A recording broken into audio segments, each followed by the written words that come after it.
Hey everybody, thank you for tuning into my first YouTube video for public consumption. I apologize for the surroundings. I live in California, I work a lot, so I basically have to make a video when I have time. I have a 15-month-old daughter, and she can be sleeping and she can make a lot of noise, so the only place I can really make a video is in my car. I apologize for that. So what I wanted to do is I'm going to apologize first for my clickbaity title for this video, but I was hoping that I can make some reach with this. It's probably only going to be about 3 people that watch this, but hopefully like this gets some reach. There's some, maybe it goes viral a little bit, and this can kind of open up a conversation about this topic.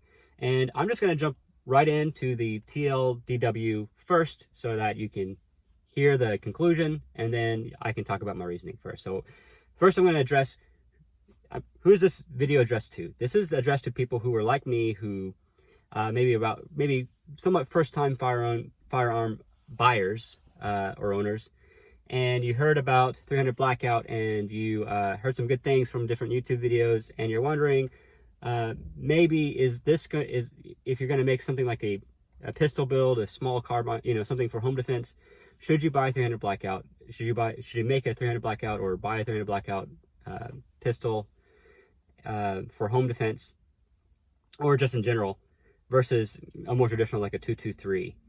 And I am going to tell you for now, no, this is not the best time for it.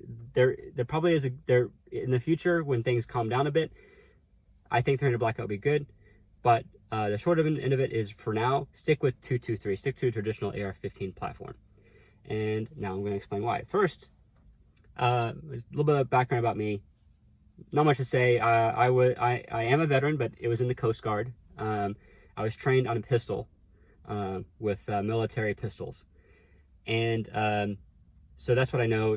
Coast Guard, we're on ships and things like that, ships and small boats. So there's not really a good reason to have a rifle, although there are a few select people in select jobs, you could say, who train on AR-15 type rifles and other rifles, or carbines, really, and for close quarters combat that you might have to get used to in close quarters engagements, for things like military or LE, like boarding boats for smuggling drugs or things like that, counterterrorism, fisheries enforcement even. But for most of us, we just train on a pistol. So recently I bought an AR-15 because of all the riots and things going on. Actually, I did it before that. Right when COVID hit, I kind of predicted that riots would happen eventually if it prolongs, and I was proven correct. So I bought an AR-15 regular rifle. And then I was looking for something more for home defense. And so I got I made an AR-15 pistol build. Hopefully there's some people doing work in the background, yard work. Hopefully it's not going to be too disturbing. So I got an AR-15. I made an AR-15 pistol build in 300 Blackout because I saw many videos from people like, I think it's called Mr. Gunner's channel. There's the Daily Shooter. There's GarandThumb. Colion Noir talks about, he has many videos. He talks about he has a honey badger. This is 300 Blackout is one of his primary home defense weapons, and he loves it. And he also has a SIG Rattler, which is also 300 Blackout. And he loves it. So and I listened to the statistics. So I get a little background for people who don't know why people get a 300 Blackout. Is that how it's sold? Is that it has basically 2 modes. You have subsonic and supersonic, and the subsonic rounds are going to be about so a little bit more background. So basically what a 300 Blackout is, here's one. 300 Blackout is basically a 223, here's a 223 or 5.56 casing, where they basically cut off the casing to right about there, necked it down a little bit, and then they stuffed a 30 caliber bullet into it. And you can use a variety of 30 caliber bullets, but it's a 30 caliber bullet that you put in here. And the whole idea is that you can use a regular AR-15 platform, pistol, rifle, whatever. And the only thing you have to change is just the barrel. You just put a 30 caliber barrel made for 300 Blackout, basically. And that's the only change you have to do for sure to that platform to make it accept 300 Blackout. You can use the same magazines, things like that. Now, there's some things that you should probably do to make that function more correctly, some changes to your magazines, things like that. But for the most part, yeah, you just basically change one thing, and now you have a 30 caliber AR-15 platform, and you don't have to, usually if you change it to 30 caliber, you have to do a lot of changes. You have to change out the lower receiver has to be totally different, the upper receiver has to be totally different. In this case, you can just use a regular AR-15. Upper receiver, lower receiver, everything else is the same. It's probably a good idea to change some spring systems, things like that, but like I said, you don't really have to change things out. It should work. So one of the things that's sold on it is that it has two modes. With this 30 caliber round, it basically has two modes. You have subsonic and supersonic. For subsonic, it has many benefits. One of them is firing suppressed. You can do suppressed on a 223 round, but because it's pretty much impossible to really get a subsonic round for this, and there are some subsonic rounds for a 223, but they're not really that subsonic, so they're still pretty loud whenever you fire them suppressed. I'm in California. I can't fire suppressed. I can't even own a suppressor, much less put it on a weapon. Then, but the subsonic also has other things. One of the things is that it's a much slower bullet, so it has less energy, which you would think, you want more energy when you're shooting someone, but actually there's a benefit there for home defense, and especially if you live in some crowded conditions. The reason why Colion Noir likes it is because he lives in downtown Dallas. So if he has to shoot somebody with his AR platform, he has a 300 Blackout subsonic. For one, he likes a suppressed thing, but the thing is that if he fires and, in any gunfight, you're probably going to miss. It's just the way it is. It's hard. It's very rare to not miss. And what happens is once you shoot at a bad guy, you own every round. So if that misses the bad guy, goes through your door, and then keeps on going, or goes through your wall and keeps on going, and goes into the wall of the next person's house, and especially if you're living in condos, which is very common in California, which also applies to my case. It's going to go through, and then it's going to enter that person's house, and then it's probably going to hit this person behind them, or might hit the person behind who's living there.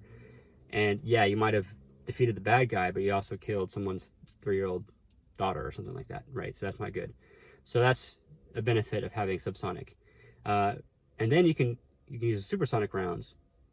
And how it's built like that is that for a supersonic rounds, if you fire a supersonic 300 Blackout, it will actually have more energy than the 5.56 or 223. So, for example, what they usually reference is the 110 grain Barnes 300 Blackout, and that would from a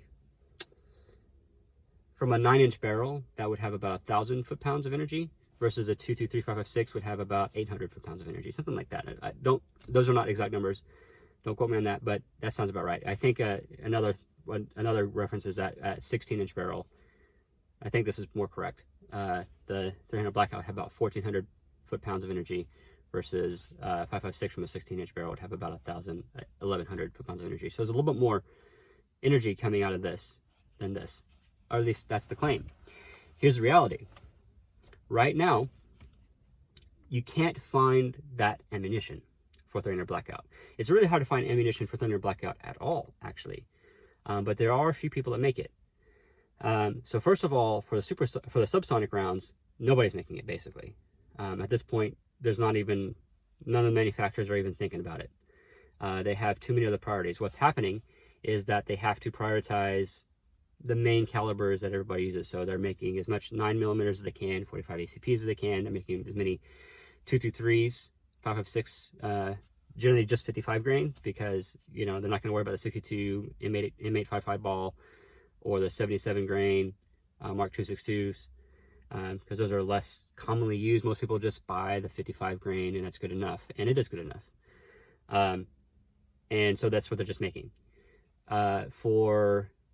There's a lot of people that have 308 7.62, so they're making M80 balls. Some people have 30-06s, so they're making some M2 balls for that. And that's about it. They might make some 357 Magnum or 44 Magnums, but those are the main calibers that everybody's using, and that's what they're prioritizing, because there's just such a huge demand for ammunition right now that they're just focusing on the main stuff and trying to get that out the door as fast and efficiently as they can. So what does that mean with 300 Blackout? Well, if they manage to make any 300 Blackout at all, what they're going to do is they're going to stuff it with the common calibers that they're making for other, or the common grain weights that they're using for other calibers, and just putting in there. The problem is, it isn't very good for the 300 Blackout as a platform. So, for example, well, this is 147 grain. It's basically the only ammunition I could find at all, and I was very lucky to get it. I basically called LAX ammunition when it came out, and I bought it that day. That day it sold out. All right. So, how LAX ammunition made this, and they're actually one of the better. They're not very commonly known, but in my opinion, they're probably one of the better manufacturers of bullets, basically, of cartridges. And yeah, GarandThumb uses them pretty much all the time as its primary source for firearms. They make great practice ammunition. They may not be the best for like defensive ammunition, but they are very good at making reliable, quality practice ammo, right? So, so with this, what they did, because there's such a demand for everything, like I said, they're trying to prioritize. What they did is they have a lot of 7.62 customers, 308, right? The most common grain weight for 7.62 or 308 is M80 ball, which is actually a 7.62 specification, not a 308 specification. That's 147 grain. So that's what they did. They just took this. They were making a bunch of 7.62s, and in their molds for the 7.62, they took some aside, and then they just stuffed it in a 300 Blackout cartridge and called it a day, and that was it. So the problem with this caliber, so the other thing you'll see other manufacturers will make a 150 grain, and that comes from M2 ball for 30-06. So the problem with this is that, how the Supersonic 300 Blackout is built is that out of a shorter barrel, or any barrel actually, the 300 Blackout is supposed to be more powerful in terms of foot-pounds than the 5.56 or 223. But it's not true if you're using 147, 150 grain or so, bullets out of 300 Blackout. So because it's so heavy, it goes slower. So this comes out at 1775 feet per second. You can do the math, 147 grains. What it ends up with is a foot-pounds of less than this.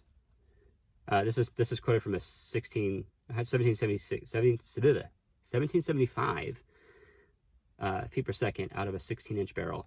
Now, if you take the specs for a 16-inch barrel for a 55 grain, what you find out is that this one should come out at about 1,100 foot-pounds, and this one will come out at about a little bit less, like something like 1,900 something foot-pounds. So actually,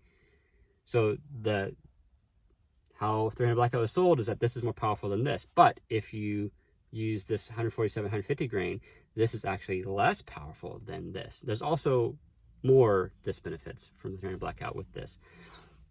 So long story short, if you want to have 300 Blackout where it's more powerful than the 5.56, it has to be a 125 grain or less. Anything above 125 grain, probably about 133 grain. That's probably the tipping point where the 5.56 is more powerful than the 300 Blackout in terms of foot-pounds again. So, and this is just because it's easier to make, and that's what you can have. So right now, there's really no benefit for having 300 Blackout over 5.56 because the only ammunition they have is going to be supersonic, and it's not the good supersonic. It's not 125 grain or less, which would make it more powerful than this. So this is more powerful than this. So in terms of firepower, this is going to be more powerful. Now, what about other things? So one of the things that I'm concerned about here in using 5.56 or any ammunition or whatever platform is over penetration. I'm going to shoot at the bad guy, maybe I hit them, maybe I don't, and it goes beyond my walls or my door or whatever, goes into the neighbor's doors and kills somebody over there, or injures them. So what you want to, that's called over penetration, right? You don't want to over penetrate. There are situations where you do want to penetrate. You're trying to blast down a barrier, but you know, in a home defense situation, you don't want over penetration. So it turns out if you use this is going to mitigate some of the over penetration. This is actually, you probably can't see it, but this is actually a it's not Full Metal Jacket. It's a hollow point, and it's not a very good hollow point, but it is a hollow point. So basically, it should start to split open when it hits anything, a wall or something like that. And while it might punch through that wall, the next thing it goes in contact with, it's gonna slow down significantly. And while it might hit somebody, it might over penetrate somewhat to some degree. It's probably not going to be very lethal. This is going to be just an over penetration nightmare. It's so heavy, it's going to punch through wall after wall after wall and just keep on going. So yeah, so it's not very good to use this at the time for home defense. As far as outlook is concerned, when I talk to LAX Ammunition, when are they going to make the 110 grain? When are they going to make the supersonic? They're not even thinking about it, right? The reason why, again, they have to streamline. The 110 grain is not a common grain used for other calibers like 7.62, 30-06. 220 grain is not a common caliber used for 7.62, 30-06. They are focusing on the common calibers, and they're just making 300 Blackout as a side, right? And so this all comes together to come to the conclusion that there's no benefit at the current time for 300 Blackout versus 5.56. So my current situation is I'm putting my 300 Blackouts ammunition on gunbroker.com. Yeah, I kind of feel bad for trying to sell something that I don't really believe in as a good defensive round, but this is just my opinion. Opinions are like, you know what, everybody has them. So I think other people probably still want to have it, so I'll sell it, try to recover some of the money I spent on it. The way ammunition is going nowadays, probably will get more from it, maybe. But even if I get like 80%, that's fine. And then I'm also going to sell my 300 Blackout upper, and I've already made the moves to go ahead and convert to an AR pistol for 5.56. Yeah, I live in California. There is ways to get AR pistols, by the way. In California, I'm not going to go over it in this video. This Reno May has some presentation on that. But yeah, I'm just going to go to 5.56 and call it a day. So maybe in the future I'll have some more videos coming out. I wanted to go to the range. I went to the range, and I intended to film, but actually I didn't go to the range. I went to the desert. I went to Hodge Road, and I wanted to film everything, but I had so little time. I was just focusing on zeroing my rifle and doing a couple of drills, and that's all I had time for. So in the future, maybe I'll show you some of the things. So I'm really new at using a AR platform, but it turns out I'm pretty good. It seems like, at least. I can make very, very tight shot groupings. I was I can maybe show you some pictures, but at 50 yards or so, I was getting groupings about this big, right? So that's pretty good for a new guy, right? So I was gonna maybe show some of the things I do, and maybe give you some things, some of my thoughts as a new guy's perspective, and start some conversations. So all right, I hope you enjoyed this video. I hope this is helpful for you guys, and maybe we'll see how this goes. All right, you guys take care, be safe, and as always, thanks for watching.